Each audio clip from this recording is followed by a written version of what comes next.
ओम शांति। आइए सुनते हैं 2025 की 14 जनवरी शिव बाबा की ज्ञान मुरली और ईश्वरीय महावाक्य।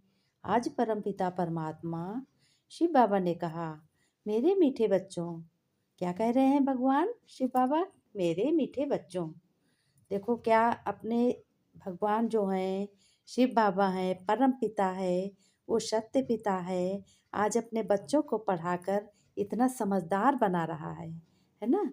तो हम लोगों को कितना समझदार बनना चाहिए कि जितने जल्दी समझदार बनेंगे उतना ही हमें सुख होगा। तो बाबा क्या कह रहे हैं शिव बाबा कि मेरे मीठे बच्चे, प्यारे बच्चे, तुम्हारी नज़र शरीरों पर नहीं जानी चाहिए, क्योंकि शरीर विनाशी है। विनाशी चीज़ों पर तुम्हारी नज़र बिल्कुल नहीं जानी चाहिए बच्चों। तुम्हारी नज़र जानी जानी चाहिए कि अपने को आत्मा समझो और शरीर को मत देखो। शरीर कर्म करने के लिए, कर्म करो शरीर से। ऐसा समझो कि हम आत्मा शरीर द्वारा कर्म करवा रही हूँ, करवाने वाली राजा हूँ, है ना। तो शिव बाबा ने कहा, बच्चों ऐसा ही तुम्हें समझना है, शरीर को नहीं देखना, आत्मा को देखना है। जब आत्मा को देखोगे तो घड़ी घड़ी तुम्हारा कौन याद आएगा तुम्हें? सत्य पिता। और सत्य पिता कौन है? सत्य पिता शिव बाबा है, जो हमारा परम पिता है ना। तो बाबा कह रहे हैं, जब अपने को आत्मा समझोगे तो तुम्हारा परम पिता सत्य पिता याद आएगा।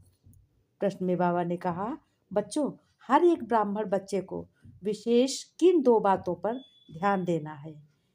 क्या बता रहे हैं? विशेष। विशेष माने बहुत ही सुंदर बातों को। कौन सी दो बातों को ध्यान देना है जो बहुत ही उत्तम है? शिव बाबा ने कहा कि बच्चों देखो, नंबर एक, पढ़ाई पर बहुत तुम्हें ध्यान देना है।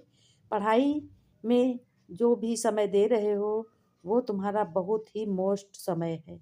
इस पढ़ाई को जब तुम ध्यान से रखोगे तो तुम्हें समझ अच्छी मिलेगी। ऐसे पढ़ाई पढ़ो कि जो भी बातें हैं बाबा पढ़ाता है सारी दिल में फीड हो जाएं। फिर दूसरा बात बाबा ने कहा, दैविक गुण पर तुम्हें ध्यान देना है।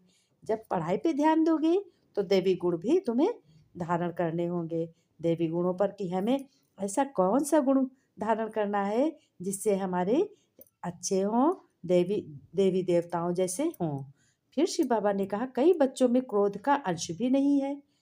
आप देखो कोई कोई बच्चों के में कोई कुछ नहीं क्रोध होता, बिल्कुल नहीं क्रोध होता है, बिल्कुल देवता की तरह होते हैं। तो बाबा देखो आज उन बच्चों की बड़ी प्रशंसा कर रहे हैं।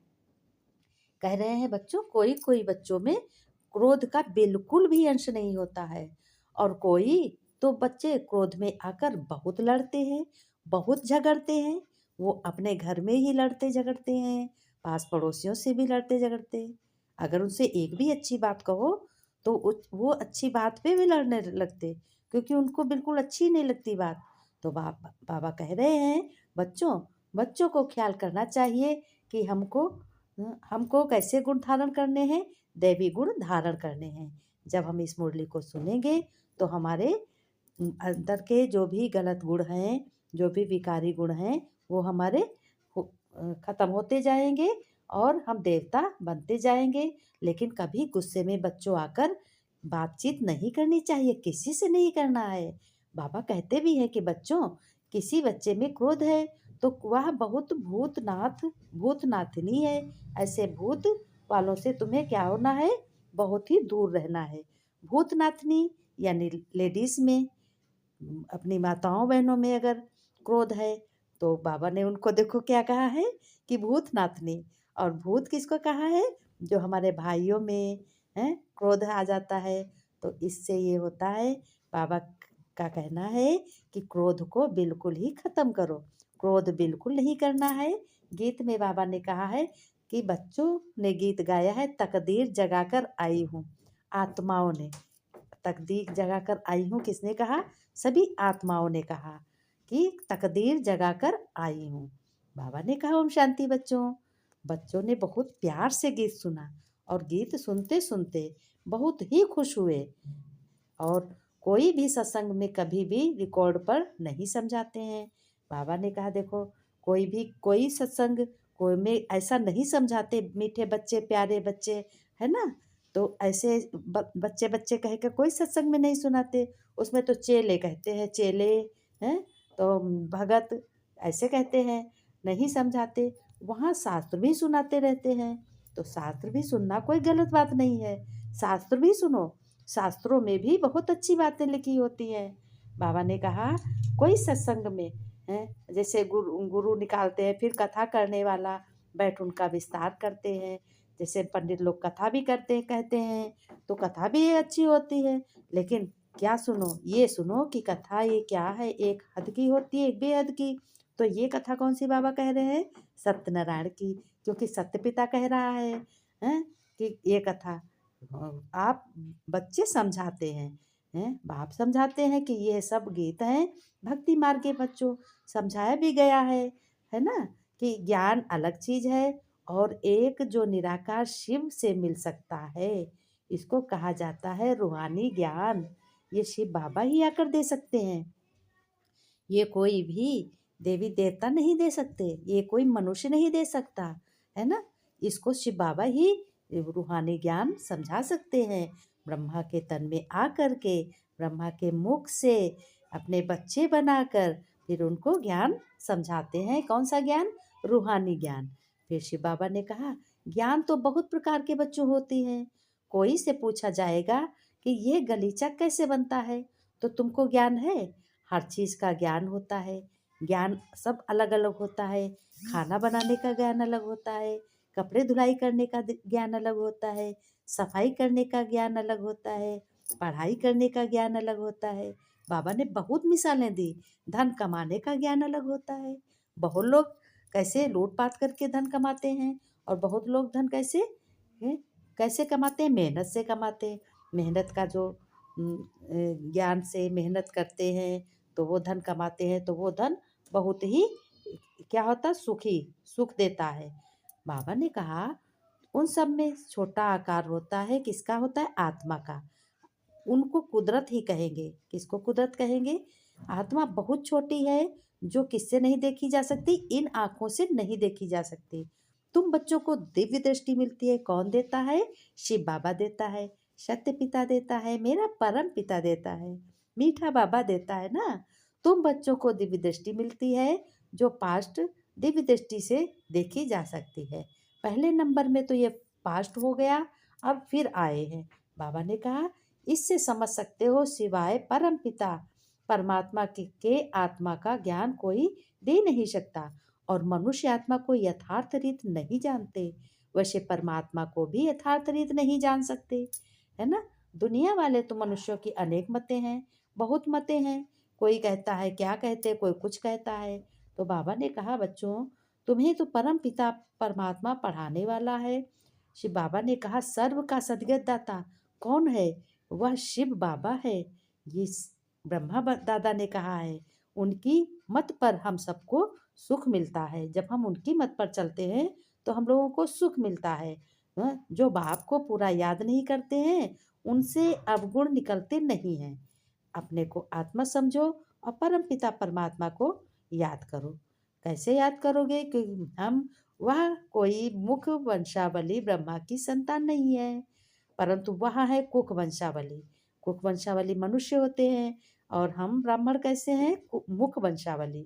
तुम ब्राह्मण अलग हो, वो अलग है। तुम ब्राह्मण होते ही हो संगम पर, वह होते हैं द्वापर कलयुग में। जो ब्राह्मण जैसे पूजा पाठ करते हैं पंडित लोग, उनको भी ब्राह्मण बहुत लोग कहते हैं। तो संगम युगी ब्राह्मण ही तुम बच्चे हो, अलग हो ना, उनकी तरह नहीं हो। शिव बाबा ने कहा कि परंतु वह जिस्म की बात करते हैं, है ना? उनको अगर उनके मन की अगर चढ़ाना नहीं, पूजा में नहीं दोगे, तो वो ये सोचे कह देते हैं इतने धनी हो, तुम चढ़ाने में कंजूसी करते हो। तो ऐसा नहीं बोलना, बाबा तो कभी ये सिखाते ही नहीं है। बाबा ने कहा कितने भागंती हो गए। बहुत लोग ज्ञान सुनते सुनते भगवान भगवान करते करते भाग जाते हैं, फिर अच्छी बातों में उनका मन ही नहीं लगता। बाबा ने कहा विश्वास रखो, तुम्हारा परम पिता सत्य पिता है, सब सुख देने वाला है। शिव बाबा ने कहा किसका रखे किसका ना रखे वह भी ठीक नहीं है, परंतु यथार्थ रीत हमारे थोड़े ही हैं, बहुत हैं ना, जो थोड़े हैं वही बहुत हैं। शिव बाबा कह रहे हैं, जिन्होंने कल्प पहले बाप से पढ़ाई की थी, वही बच्चे फिर पढ़ेंगे, वही बच्चे सबको फिर सुख देंगे। कल्प पहले बाप आया था, अब फिर पढ़ा रहा है। बाबा ने कहा, जिन्होंने कल्प पहले बाप से वर्षा लिया होगा, वही आकर वर्षा लेंगे, वर्षा माने अधिकार लेंगे, वही आकर ब्राह्मण बनेंगे सभी बच्चे। ब्राह्मणों में भी कुछ पक्के हैं, कुछ मातेले भी बनेंगे, सौतेले भी बनेंगे। जैसे हम निराकार शिव बाबा की वंशावली में है। किसकी वंशावली में हो? शिव बाबा की वंशावली में है। जानते हैं बिरादरी कैसे बढ़ती जाती, यहाँ बिरादरी की कोई बात नहीं है। शिव बाबा ने कहा, तुम यह ज्ञान के संस्कार ले जाते हो, फिर अनुसार इसी अनुसार तुम्हें प्रारब्ध मिलती है। तो क्या मिलती है? सुख मिलता है, इसी के अनुसार सुख मिलता है।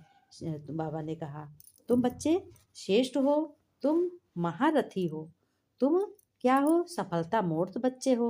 शिव बाबा ने कहा, एक ने क्रोध में आकर बात भी फिर दूसरे से भी भूत आ गया। क्रोध में आकर के कोई बात नहीं करनी है। क्रोध में अगर बात करोगे तो सब काम बिगड़ जाता है। क्रोध में वो खुद ही जलता है और दूसरों को भी जलाता है। आसुरी गुण निकाल कर देवी गुण तुम्हें धारण करते हैं। बाप कहते हैं, मैं आया हूँ तुमको बच्चों देवता बनाने मनुष्य से।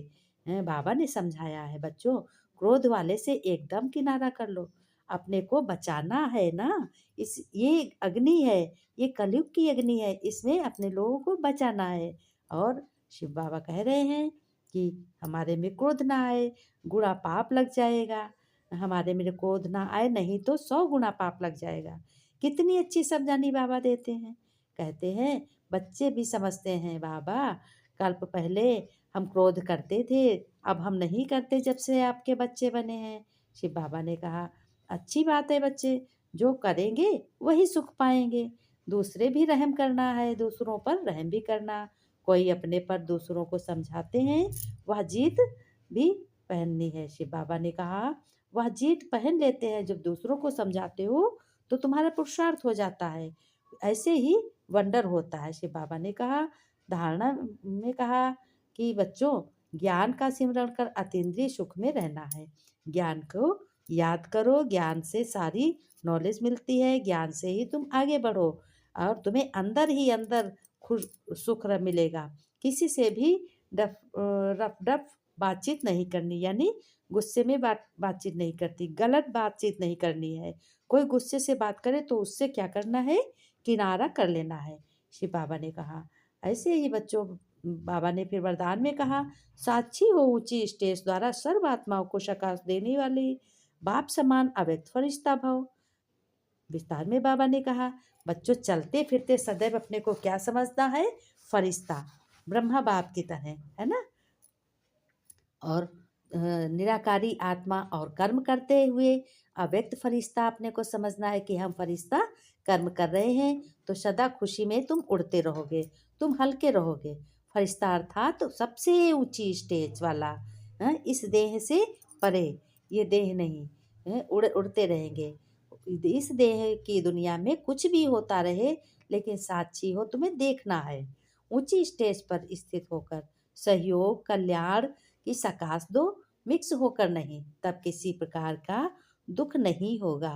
शिव बाबा ने कहा, सकाश दो और बनोगे। स्लोगन में बाबा ने कहा, याद बल द्वारा दुख को सुख में और अशांति को शांति में परिवर्तन करो। अपनी मनसा द्वारा सकाश देने की सेवा भी करनी है। शिव बाबा ने कहा, मेरे मीठे मीठे सिके लदे बच्चों प्रति माता पिता बाप दादा का याद प्यार और गुड मॉर्निंग। रूहानी बाप की रूहानी बच्चों को नमस्ते।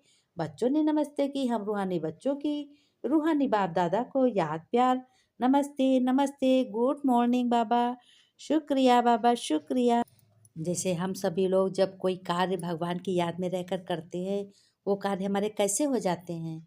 उसमें भगवान की शक्तियाँ हमारी मदद करती हैं और हमारी सफलता निश्चित हो जाती है। हम लोगों को कोई भी कर्म करना है, धन कमाना है या अपना बिजनेस करना है, तो हमें क्या करना है? हमें शक्तियों से भरपूर बनना है और अपने भगवान की याद में सब कर्म करने हैं। ये समझना हम कर रहे हैं और भगवान मेरे साथ, पिता मेरे साथ है, बराबर करा रहे हैं। इसमें क्या है? तो फिर बाबा ने कहा, अपने आत्मसम्मान में लगातार तुमको स्थित रहना है। और दूसरों को सम्मान देने का अर्थ क्या है कि आप पहले करो फिर दूसरों को सम्मान दो। अपने ऊंचे सम्मान में हमेशा स्थिर रहें। क्या अपने ऊंचे सम्मान में स्थिर रहना है और तुम्हें विनम्र बहुत सरल रहना है।